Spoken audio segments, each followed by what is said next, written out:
Welcome to VRF AC installation with CB. तो आज का जो टॉपिक है हमारा वीआरएफ एसी इंस्टॉलेशन कैसे किया जाता है, उसका कुछ डेमो है तो मैंने सोचा कि बना दिया जाए।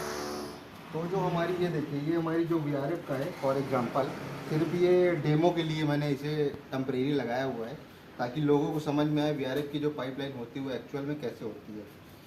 तो जैसे फॉर एग्जांपल हमारी पहली मशीन है, अगर हमारी पहली मशीन है, ये हमारी पहली मशीन हो गई, ये हमारा पाइपलाइन कनेक्ट हो गया। उसके बाद हम क्या करते हैं एक रैप नट लगाते हैं।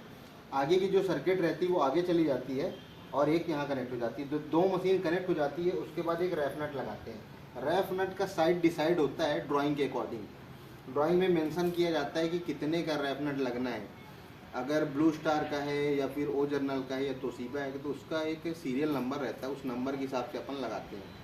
तो वो ड्राइंग क्या है, कंपनी वाले प्रोवाइड करते हैं, या जो आर्किटेक्ट है वो आर्किटेक्ट प्रोवाइड करेगा या फिर डीलर प्रोवाइड करेगा। उसके बाद रैप नट लगाने के बाद हमारी जो वर्टिकल रहती है वो सीधी हो जाती है, मतलब यहाँ से हमारी दो मशीन कनेक्ट हो गई। उसके बाद हमारी पाइपलाइन सीधे जाती है। फिर अगर कोई मशीन है तो हमारी एक सर्किट उसके लिए और निकल जाती है। एक सर्किट निकालने के लिए ही रैप नट लगाते हैं। जब हमारी सीधी चली गई फिर उसके बाद हमने एक रैप नट लगाया। रैप नट निकालने के बाद एक मशीन उधर चली गई।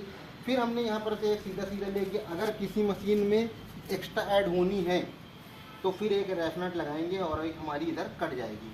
फिर उसके बाद फिर हमारी आगे जितनी भी पाइपलाइन आपकी आगे बढ़ती जाएगी, रैप नट जुड़ते जाएगा। रैप नट का साइज और पाइप डिसाइड होते जाएगा मशीन के अकॉर्डिंग। पाइपलाइन का जो साइज रहता है वो चेंज होता जाता है।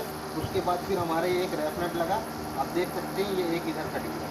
तो अगर आप 5 इंडोर लगाना चाहते हैं तो आपकी ये 5 इंडोर आपके लग जाए।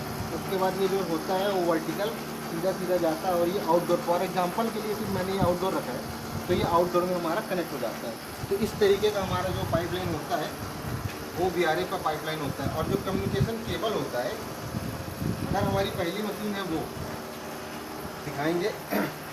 हमारी जो अगर पहली मशीन फॉर एग्जांपल ये है तो यहाँ से जो हम सिंगल केबल डालेंगे यहाँ तक लेके आएंगे रैप नट के पास, और यहाँ पर से क्या करेंगे उसको यहाँ लेके जाएंगे उस मशीन में। उस मशीन से यहाँ की एक गई केबल और वहाँ पर से एक केबल रिटर्न आएगा। रिटर्न आने के बाद क्या करेगा, वो दूसरी मशीन में जाएगा। तो क्या होगा, वहाँ पर एक केबल छूटा और वहाँ पर से एक केबल फिर हम उठाएंगे। फिर उसके बाद हम लेके आएंगे इस मशीन में। फिर यहाँ से क्या करेंगे, फिर एक केबल उठाएंगे लेके जाएंगे इस मशीन में। फिर यहाँ से उठाएंगे और यहाँ पर जाएगा सिंगल। यहाँ पर जाने के बाद यहाँ पर से जो सिंगल पाइप मतलब केबल जो जाएगा वो सिंगल आउटडोर में जाएगा। तो हमारा ये हो जाता है कम्युनिकेशन केबल। मतलब हमने पहली मशीन में जो डाला था वो सिंगल डाला था, उसको दूसरी मशीन में लेके आए, फिर वहाँ पर से हमने उठाया तो वहाँ पर हो गया डबल। तो ये जो कम्युनिकेशन का जो फिल होता है, लूपिंग हो गया, वो कम्युनिकेशन होता है। तो उसको बोलते हैं अपन कम्युनिकेशन केबल लूपिंग। लूपिंग जिसको एक्चुअल में कहा जाता है कि लूप करके लेके जाना है। कैसे लेके जाना है, कभी कंफ्यूजन होता है तो उसके लिए ये वीडियो हमने बनाई है। तो इसी तरीके का वीआरएफ का